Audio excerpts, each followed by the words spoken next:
refresh it by clicking on the little arrow symbol at the top. Also, if an app isn't working, we'd like you, so the home button is that white circle on the right side. If you double tap the home button and then you swipe out of the iPad and then go ahead and reopen the app, sometimes that will work. And then if it's still not working properly, we recommend that you do a hard reset. So the home button, that white circle, and then the power button, you press and hold them at the same time, and that will reset your iPad. So those are just some troubleshooting tips. On one of the last slides, we have a resource about iPad basics. So if you're an Android parent, which I use Android and Apple, but if you're an Android parent and you want some more tips, I would suggest checking those out. On the next slide, you'll see Meraki. So your students know what this is, but for you to find it on your iPad, it's a little gray box that says SM, and that's Meraki, which is where all of the students, the GCISD app store, basically. We have an approval process where teachers have submitted apps that they'd like their students to have, and then we vet those apps to make sure that the privacy policy, the terms of service, the ease of use, that they're not redundant, and also that they're free. After that policy is gone into place for each app, then it's approved and in the app store. There's a lot of apps. At school, typically we ask students to only download apps that their teacher asks them to, but now you are the teacher, so you get to choose what they have, but basically less is more, just ones that you think your student really needs to have to be able to do their work. Thank you, Amy. That's really good advice. So I'm glad you mentioned the App Store or the Meraki store. Do you think it would be maybe good advice for parents too to just kind of skim through all the apps that they see on their student's desktop? Because there could be some stray things in there that a student has added on their own. How would you suggest a parent kind of wade through that just to make sure there's not anything on the iPad that wouldn't be something that would be supporting educational or kind of constructive purposes? So at this point, everything that they would have access to would be approved by the district. It's just a matter of space. If they have like 250 apps, that's probably way too many. I can almost pay you money that the teacher didn't want them to have that many. So I would say ask your child, if you're not sure what an app is, ask them how they're using it, what the educational purpose is, like how are you using this app in your class? What is this app teaching you? Sometimes they don't know, but a lot of time they can tell you. And you can also ask the teacher if you're not sure if one of the apps is needed or not. Absolutely. I think it would be a great little, and a lot of families have probably already done this, but a great use of some one-on-one quality time for parents and children to just sit on the couch together and literally let the student be the teacher of the iPad to the parent. Walk them through the apps, how they work, and really provide a tutorial. I did that when I visited a couple of classrooms, and I was blown away with the level of sophistication of the students' knowledge and the way in which they really knew how to use learning tools in a way that certainly exceeded my skill level. So, all right, we're going to jump. Do you have anything else you would add to that, Amy, or are we ready for the next slide? Nope, that's it. Okay. So now we're going to focus a little bit on ClassLink. ClassLink is a relatively new access point, kind of main portal that we use in GCISD, a little bit like the Meraki App Store. Pretty much everything that the district purchases and wants students to use can be found through entering ClassLink. And by entering your username and password one time, you have automatic access. It's called a single sign-on tool, and it just makes everything easier. So I am going to let our next speaker kind of walk us through the things we need to learn about ClassLink. All right, so ClassLink, as Dr. Newell was saying, is a single sign-on app that your child has access to on their iPad. And yes, you do have to sign in. You're going to use your student district given username and password to sign on. And occasionally it will ask for a school code. So if it does ask for a school code, you can type in GCISD, and that will take you to all the shortcuts that they have available. If your child is in the younger grades, their teacher may have given them something called a quick card. They can also click the little QR button at the bottom and scan their quick card instead of having to type in the username and password. And then the next slide. Okay. And then here I'm going to talk about closing out your shortcuts or your apps on ClassLink. They will run in the background, and sometimes it causes errors within other shortcuts opening or needing to re-enter a password and a username that normally would autofill by the program. So in the top right corner, you'll see a little blue square that has a number in it, and that number is how many shortcuts or apps are running in the background. So you'll just go ahead and click that, and then you'll click Edit, and then you'll click the orange X's for all those apps that are running in the background. And once that happens, it kind of frees up that space, and the app can run a lot more smooth. I am so glad you taught us that. That was something that's new learning for me too, and certainly that's going to impact the processing speed of the device. Ease of use. Okay, thank you. Yeah. All right, any other points on this slide? Are we ready to advance? I think that's it. All right, thank you so much. All right, here's some other information that will help us with ClassLink. And then these are some common shortcuts that your teacher may be having your child use. There's one really big main folder called the Learning Commons Resources, and that folder houses multiple shortcuts for other programs that the library department has ready for your child to use, things like BrainPop and Overdrive or Sora.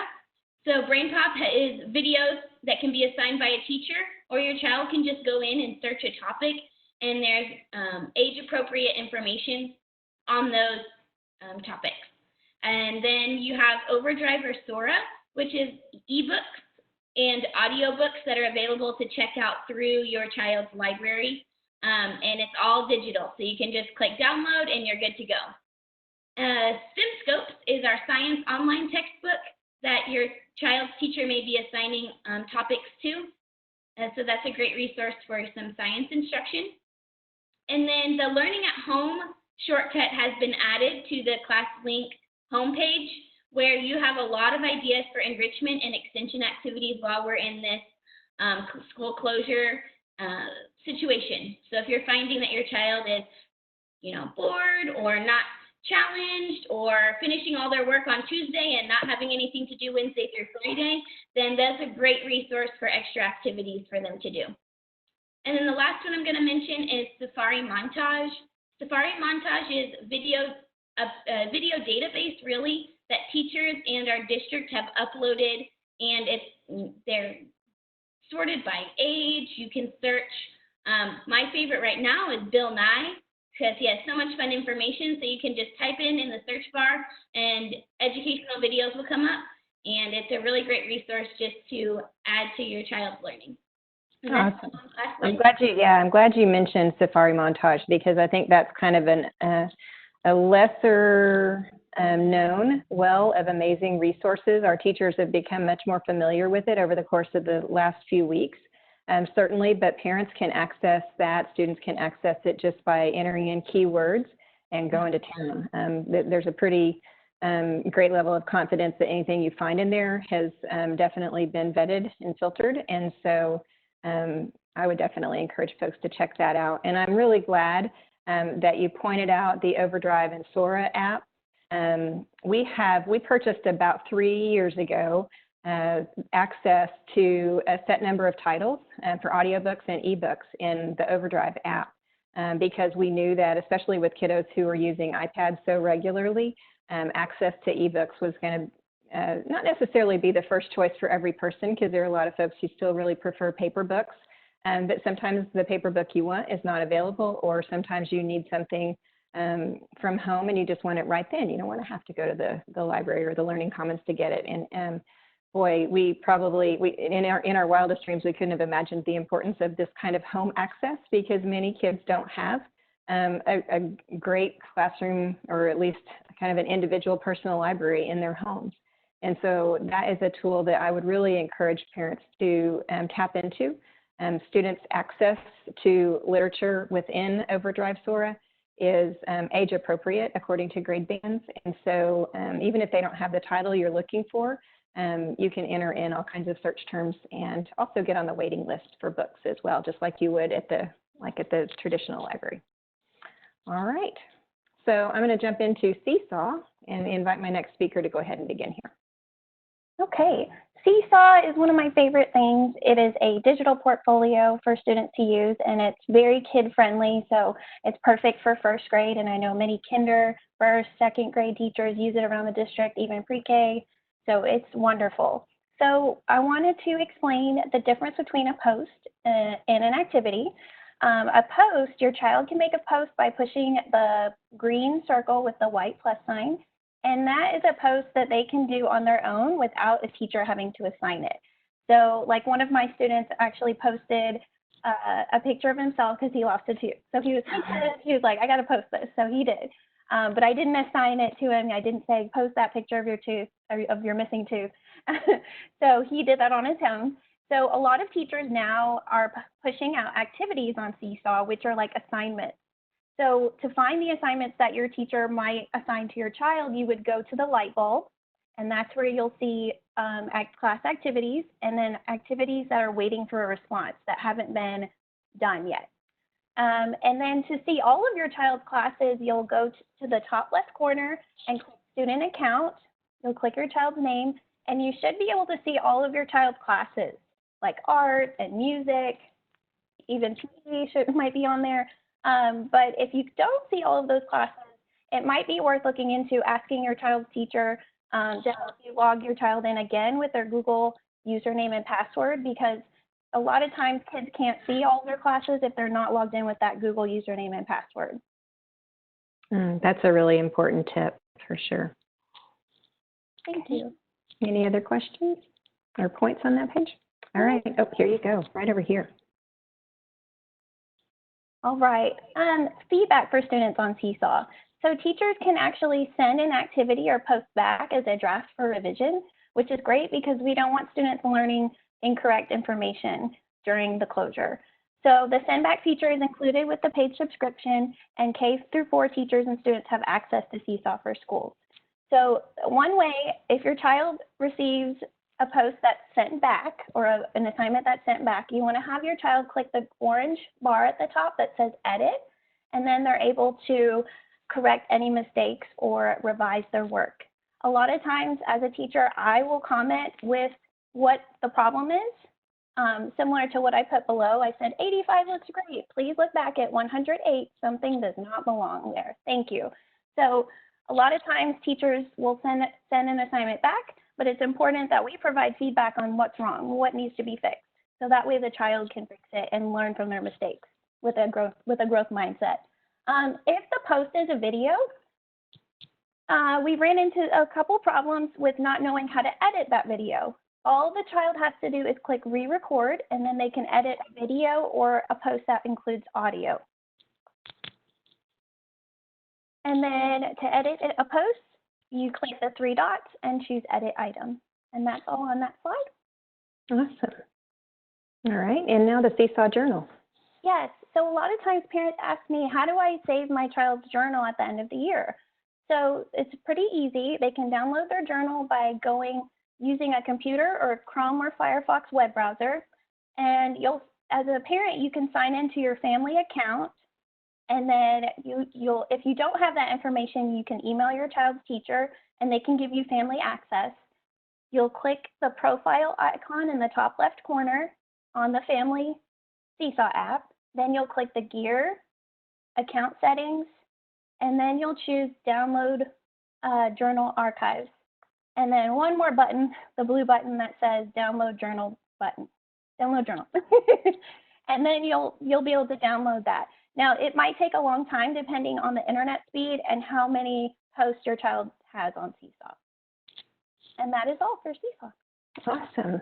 All right, let's talk about Google Classroom. So another digital tool your child may be using is Google Classroom. It's a learning management system where teachers can easily organize and share materials with students. So your kids have a couple options to sign in to Google Classroom. They can either go to ClassLink, they can download the app from Meraki, or they can go on an internet browser to classroom.google.com. Once your student logs into their Google Classroom, they'll see 3 tabs at the top of the screen. 2 of the tabs are Stream tab and Classwork tab. In the Stream tab, your student will see an overview of the course, as well as all of their assignments and other posts from the teacher in a list. And then if the class comments have been enabled, they'll see those also. If your student clicks over to the Classwork tab, there they'll see a storage place for all their assignments. If they click on any one of their tasks, they'll see the details, the due date, resources, and the student's completion status, like whether they finished it or not. And then also under the Classwork tab, students can turn in their work once it's completed. If students click under the Classwork tab on the button that says View Your Work, they can view and then they can filter their work to see if they're missing assignments or if they've completed all of them. All right, thank you. All right, here's a little bit more information on Google Classroom. So the important thing, I talked with some additional teachers that they wanted me to share about Google Classroom is turning in assignments. And so they mentioned specifically that some students had been just sharing the assignment and not turning it in. So your child might be a total pro at this, but in case they haven't used it a lot and they're new to Google Classroom, these are just the steps of how to turn in an assignment. So we talked about they could either be on the stream or the classwork page. They'll click on an assignment, read the instructions from the teacher, and then click on the button that looks like a plus sign that says Add or Create. Your teacher might already have created a Google Doc, and they just want you to use that. You can use that work, or you can add your own things already from Drive or create new ones. And when you finish your work, make sure to click the Turn In button. It's both in Google Classroom, that's the picture on the top left, and it's in a Google Doc. That's the picture on the bottom left. So when your student is doing their work and they're finished, click Turn In. If they're in a Google Doc doing their work and they click Turn In, it actually automatically takes them back to Classroom where they'll be asked a second time to submit their work, and they just click Turn In again, and then they'll be finished with that assignment. Awesome, very helpful, thank you. All right, please talk to us just a little bit about Guardian email updates. So if you're a parent of a student with Google Classroom, the teacher may have already added you so that you are receiving email updates. And if not, just contact the teacher and ask. And there can be multiple family members added if you want them to receive the email update also. When you're connected to your child's account, you can receive email summaries that show your student's progress. So using a free Google account, you can manage the email summary settings so you could get emails either weekly or daily. And then in the email that you get, you can unsubscribe if you choose not to get them anymore. And then it just shows you the 3 types of things that you would get in an email: missing work, upcoming work, and class activity. And just keep in mind that missing work and upcoming work are based on the frequency of the emails you get. So it'll be specific to either a week, we'll show you all of the assignments coming up, or if you get it every day, it'll be a more condensed version of that. All right. And I think Mr. Kyle Berger was going to walk us through this particular slide because he's doing some home learning with his kiddos as well. And he's also been just a great resource for us as a district as we think through how to balance media usage and helping students stay safe online.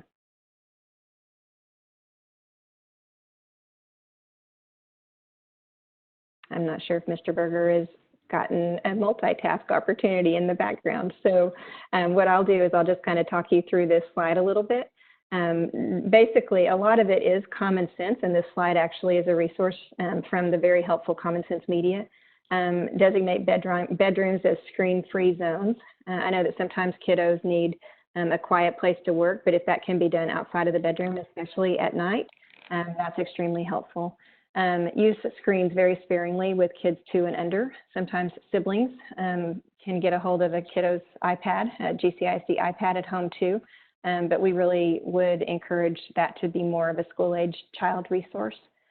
Choose age-appropriate quality shows, games, and apps, and filtering that through sort of the Meraki store and the resources in ClassLink can give you a high level of assurance that that's pretty safe already.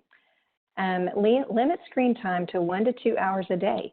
That I think is going to be an important tip for families to read and see, because that 1 to 2 hours a day right now, especially because content from school is being delivered via an iPad or a Chromebook, that might easily constitute 1 to 2 hours a day. And so just being mindful of the fact that when students aren't doing their schoolwork, and certainly not all schoolwork is with a device, even though we're in this remote setting, but I would just make sure that you try to balance the amount of time a student is watching shows or doing other things on screens.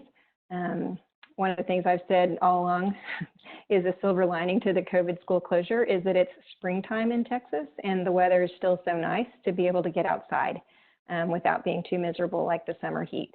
And so definitely balance that is important. Balancing that is important. Staying involved with your kids' media habits through co-viewing. It should always be a norm in your household that you should be able to peek over the shoulder and be able to view anything the student is doing online at any time. There should not be any sort of private or secluded usage of the device. That's just an important norm for folks to have in their houses. And also to create a plan with firm but reasonable rules about your family's media use.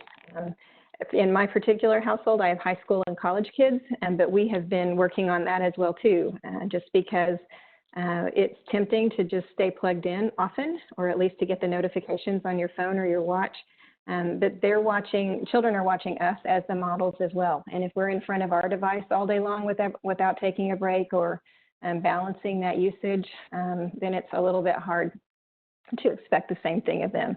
Granted, sometimes families' work environments, now that they're working from home, don't allow as much flexibility in that. But just make sure that you talk about that with your family ahead of time and put some rules in place for both kids and for the parents.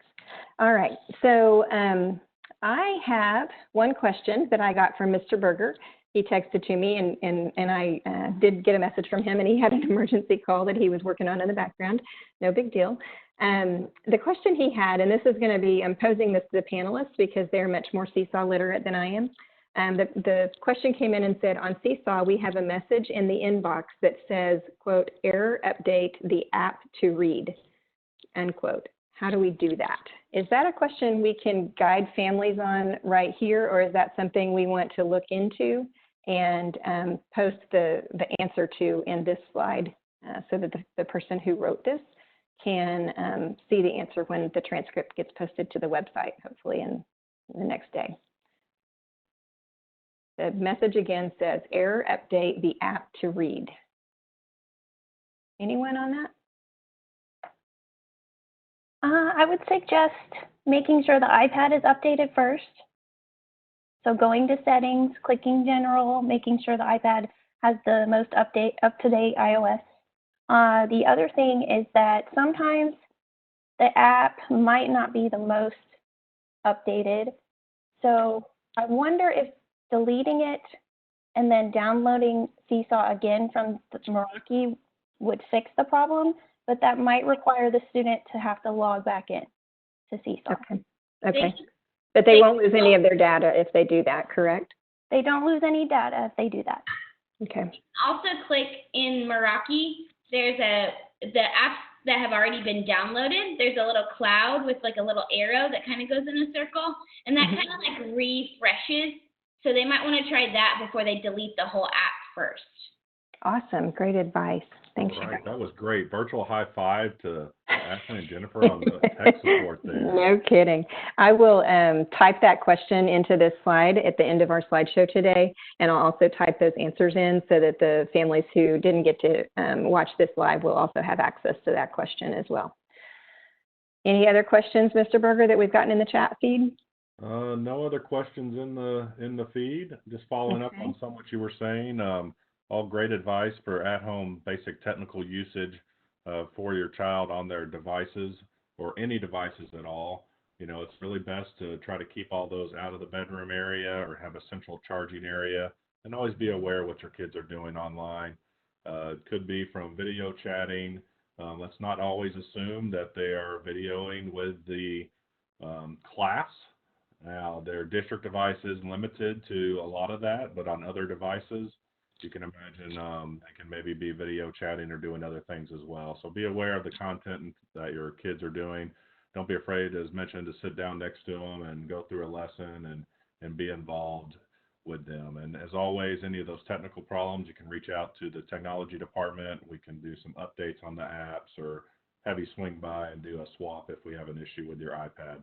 One of the common questions we do get asked is, how do I clean this thing? It looks disgusting. Like the teachers are like, yes. So the iPads have a protective screen that is over the top of the glass. That is a plastic protective screen that you can wipe down with any kind of cloth and light water. Don't dunk it in the water. If you have any cracks on that screen, it's only the protective screen that is cracked. It is not the actual iPad that's cracked, so no need to panic on that. But you can wipe down that outer screen with any kind of a wipe, and you're not going to damage the unit overall. The biggest problems we see can usually be solved by restarting the device. Overall, the most technical issue is we decided to push something into the headphone jack to discover what can fit in that little hole, or into the charging port, or we've lost our charger. That's our main things that we experience with our iPads. So those are all hypothetical. But if so, yeah, hypothetical things that happen with other kids in other districts, not in GCIC, right? Yes, that is not just us. That is the realm of iPads. So. Absolutely. All right. Any closing comments from any of our panelists of something that you've thought about that we didn't get to touch on or that you reflected on after you spoke? No. All right. The last slide has a lot of different resources that can go a little bit deeper, including some iPad support videos that parents might want to check out so that you can start catching up with your kiddos in terms of just basic literacy on some of the things we've discussed today. But again, thank you so much for listening. We will, as I've mentioned, the slides from today will be downloaded. They'll also be downloaded as a transcript so that folks who need translation into other languages besides English will be able to get the information that way. And then the archive of the video version of this webinar will be posted on the parent university site of the GCISD website, probably within about 48 hours is about how long it usually takes everybody to get all the moving parts coordinated for that to happen. We will have a secondary focus, Parent University, on tech devices and support this Thursday. Little plug for that one. It's also at 4 o'clock. And then we also have a special topic on Friday on Parent University, and it's going to be related to kind of the kickoff of the online book fair as well as a GCISD Reads event. So check the Parent University website for that, the full schedule, and be sure to tune in on as many of these as you'd like. That's all I've got. Thank you so much, Mr. Berger.